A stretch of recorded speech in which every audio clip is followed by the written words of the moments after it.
insiden ketika Menteri Komunikasi dan Informasi atau Menkominfo Rudiantara menanyakan siapa yang menggaji aparatur sipil negara atau ASN kepada pegawainya yang menyatakan pilihan politiknya kepada pasangan nomor urut 02 Prabowo Subianto Sandiaga Salahuddin Uno akhirnya membuka mata masyarakat. Ternyata tidak semua ASN mendukung petahana Joko Widodo Ma'ruf Amin. Padahal saat ini Jokowi masih menjadi kepala negara sekaligus kepala pemerintahan yang notabene adalah bos ASN. Insiden terjadi ketika Menkominfo meminta kepada pegawainya memilih desain sosialisasi pemilu untuk gedung Kominfo dengan gaya pengambilan suara. Salah seorang ASN perempuan yang dipanggil ke atas panggung untuk menjelaskan mengapa dirinya memilih desain nomor 2, mengatakan pilihannya didasarkan pada keyakinan akan visi misi pasangan nomor urut 02. Meski Rudiantara sudah berulang-ulang menjelaskan jika ajang pemilihan desain tersebut tidak terkait dengan pilihan pilpres, namun ASN tersebut tetap ngotot dengan alasannya. Pemilihan desain selesai setelah Rudiantara memanggil perwakilan ASN yang memilih desain nomor urut 1 dengan alasan lebih cerah. Rudiantara pun mengamini dan ikut memilih desain nomor 1. Tetapi ketika kedua ASN turun dari panggung, tiba-tiba Rudiantara menyeru kepada ASN yang memilih desain nomor 2 dan menanyakan siapa yang menggajinya. Dalam klarifikasi yang disampaikan PLT Kepala Biro Humas Kemkominfo Ferdinando Setu, maksud Menkominfo menanyakan gaji ASN tersebut hanya ingin menegaskan bahwa ASN digaji oleh negara sehingga ASN harus tetap mengambil posisi netral setidaknya di hadapan publik. Terlepas maksudnya, pertanyaan Menkominfo jelas tidak etis. Semua paham ASN digaji oleh negara yang bersumber dari uang rakyat, bukan uang pemerintah, apalagi oposisi. Bukan uang Jokowi, apalagi Prabowo. Menanyakan sumber uang gaji ASN hanya karena beda pilihan desain sungguh sulit dinalar. Lebih parah lagi jika pertanyaan tersebut terkait pilihan politik pegawainya.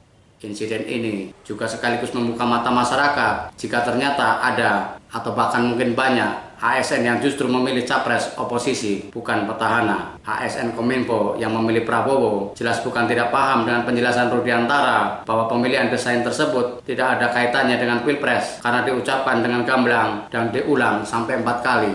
Sangat mungkin ASN itu melakukan dengan sengaja dengan berbagai alasan. Pertama, ASN itu mungkin sudah tahu kemana arah ajang pemilihan desain tersebut, semisal menjadikan ajang tersebut hanya sebagai panggung kampanye arah politik Kominfo. Pernyataan Rudiantara secara berulang-ulang di forum tersebut, jika pemilih nomor 1 lebih banyak dari nomor 2, dapat menimbulkan tafsir berbeda. Kemungkinan kedua, ASN itu sudah tahu tampilan desain dalam tanda petik disengaja dibuat berbeda, di mana desain nomor 1 lebih cerah. Sebenarnya hal ini wajar saja karena terhadap dua benda yang akan dijadikan objek untuk dipilih tentu dibuat berbeda. Tetapi menjadi tidak tepat karena akan digunakan untuk sosialisasi pilpres yang hanya diikuti oleh dua pasangan. ASN tersebut mungkin merasa jika ajang itu tidak fair. Jika memang tidak ada niat untuk mengkampanyekan nomor tertentu, mengapa tidak dibuat 3 atau 4 desain? Ketiga, sebagai ekspresi perlawanan ASN terhadap kondisi di Kominfo secara keseluruhan, sebab membutuhkan keberanian luar biasa bagi ASN untuk menyuarakan sesuatu yang berbeda dengan atasannya, terlebih soal politik. ASN tersebut mungkin dalam tanda petik mengetahui arah dukungan Kominfo di ajang pilpres dan sengaja melakukan dalam tanda petik perlawanan dengan tujuan akan ada evaluasi karena setelah ini pasti mendapat sorotan pihak luar. Jika benar demikian alasannya, maka dalam tanda petik perlawanan ASN Kominfo tersebut sudah berhasil membuka mata masyarakat.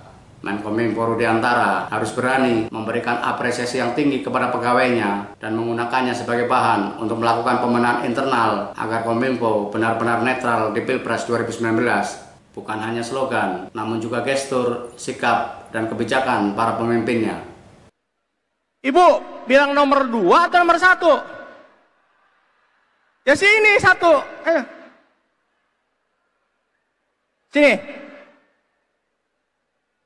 Mohon jangan ada yang merekam terus nanti diviralkan jadi hoax nih. Ayo cepat. Tadi yang nomor 1 di sini mana? Sini, sini. Oh, sini, sini. Ibu, kenapa memilih nomor ini?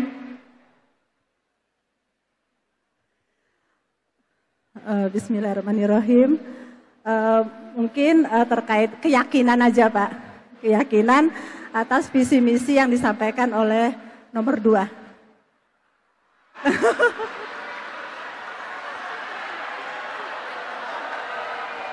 yakin aja.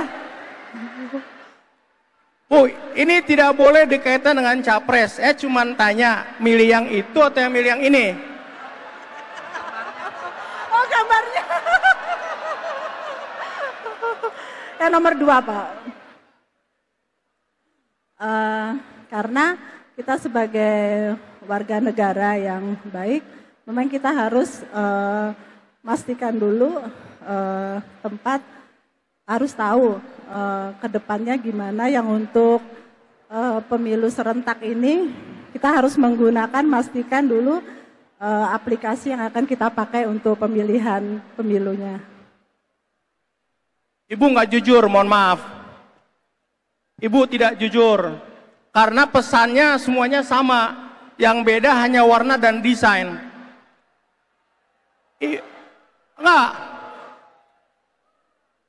Saya katakan tadi, kita tidak boleh dikaitkan dengan pilpres. Ibu menyatakan bahwa keyakinan nomor 2 kan, nggak ada urusannya, Bu. Saya cuma tanya, bedanya ini apa? Kenapa, Ibu? Karena yang beda warna, beda desain. Saya tanya, alasannya apa? Oh, kan?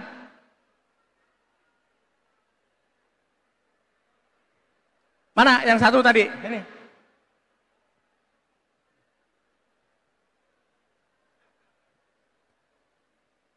Cepat, ayo.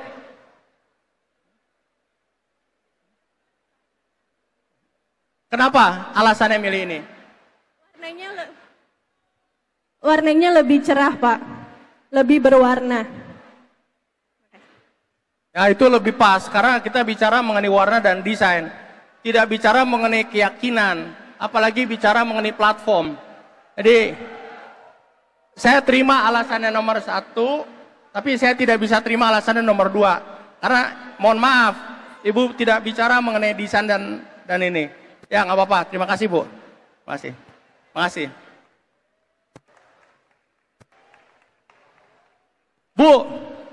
Bu, yang bayar gaji Ibu siapa sekarang? Pemerintah itu siapa? Hah? Bukan yang keyakinan Ibu. Ya udah, terima kasih.